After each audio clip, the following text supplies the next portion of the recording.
All right, y'all, welcome back to Camp Shack Productions. Today we are out at the Great Salt Lake and we are going to take a look at what the impact of the Great Salt Lake is drying up.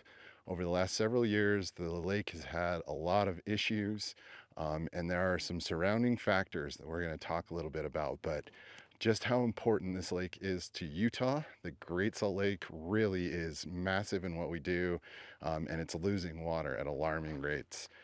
From the drive in over the causeway, there was no real water. I mean, there was a little bit of water trickling in underneath the bridge, which I'll show you guys. But without this lake, we're in massive trouble. So we're going to explore it a little bit, talk a little bit about it, and talk about why it's so important to have this lake here in Utah. All right, check in with you later, my friends.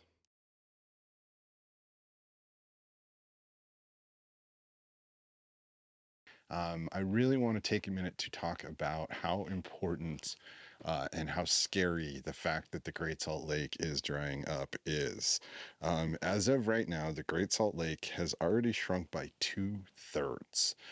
It is drying up so fast. It is at the lowest level that it's ever been since we started recording it in like 1840 something, 1852, something like that. And what that means is that one of the most important geological features and one of the things that makes Utah so unique is starting to dry up. And there's a major reason for that. A lot of the water that normally comes into the Great Salt Lake is actually being distributed to a bunch of different farmers. And please don't take this video as anti-farmer.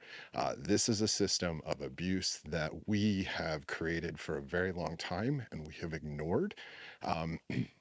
And that's why we're at this place today. But definitely one of the major things here is water is diverted to farms. Most of those farms are corn farms and alfalfa farms.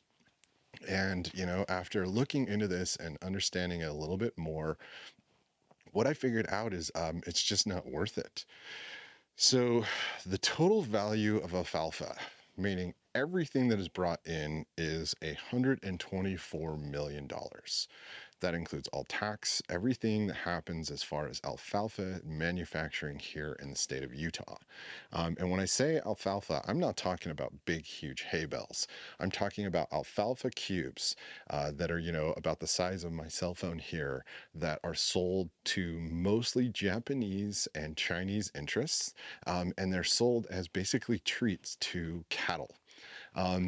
That is an alfalfa cube. Think of it as a small hay bale. We set it next to the salt shaker for comparison. Hay is Utah's biggest agricultural product. The other major contributor to this water use are corn farms, and a bunch of the corn is actually edible. Utah sweet corn is wonderful, but a lot of it is turned into grain and feed for cattle. This lake is what gives us all of our snow. So here in Utah, this body of water is large enough to create what's called lake effect. So as storms come over the top of the lake, it picks up moisture and carries it towards our mountains, and then drops what is the lightest snow on earth. You know, Utah has said the greatest snow on earth forever, and because of the salt content, it makes the snow very light and fluffy and makes Utah skiing amazing.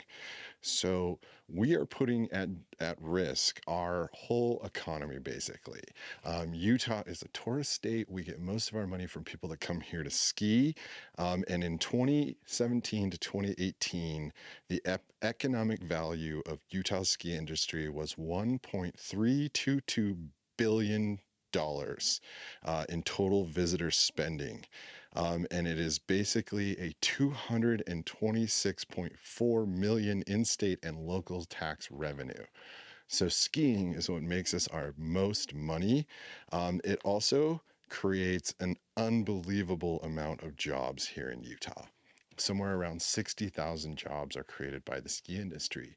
And we're putting that at risk to make sure that farmers have what they need to create fields that are not supposed to grow in this Great Plains desert. This long line of nozzles is still drizzling 900 gallons of water a minute. That means this field is receiving as much water every 2.5 hours as the average family of 4 uses in a year. So it's really time for us to take it serious. Economically, I wanted to start with that because it's one of the most important things that happens here. And it also seems to be something that gets a lot of people in Utah that tend to lean more towards the right, and not understanding that if we don't take care of this, if we don't make sure that water is getting into this lake, it's going to impact our snowpack, and that's going to impact our total revenue as far as the state goes. So, 124 million or 240 billion, you know what I mean? Like, it should be a no-brainer. If you're a Republican and you value the capitalist society, then this is something that you should all be fighting for. This is something that everyone in Utah should be fighting for. And that doesn't include the health factor that this will create, and the environmental factor that this will create overall. But we'll talk a little bit more about that when we're down by the lake. All right, check you.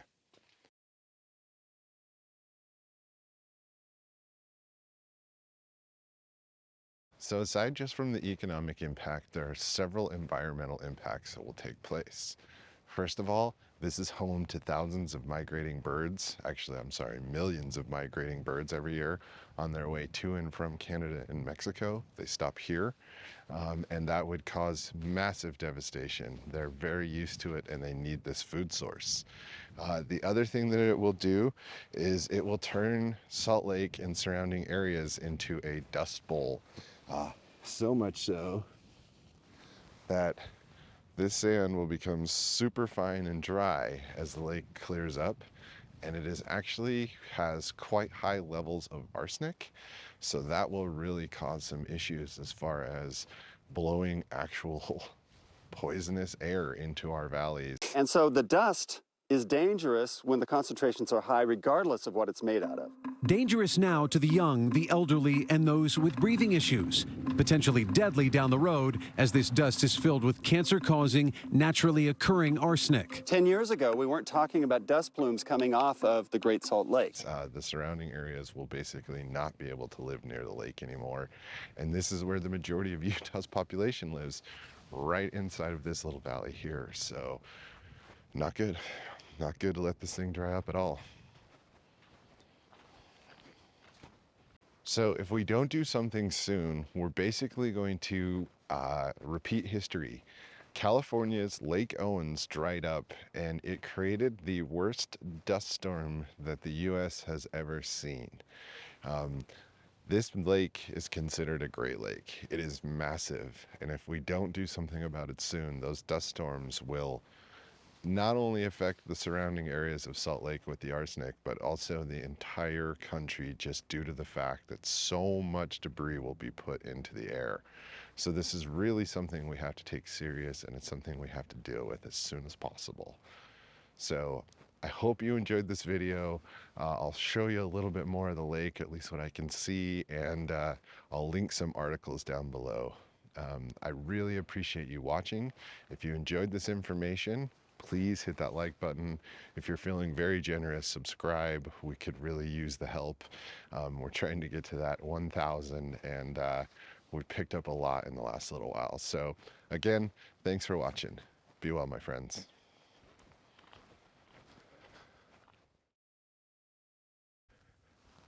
Right down in there. That's where I camped last night. And the causeway is out there, but it's completely dry all the way around it. Very scary what's going on. Super duper scary. We need that water, but what are you gonna do?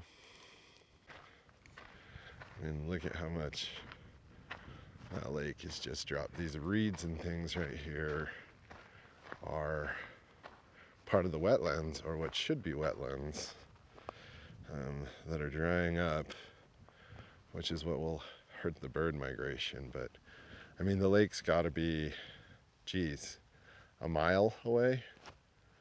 Definitely. There's so much just dried up. It's crazy.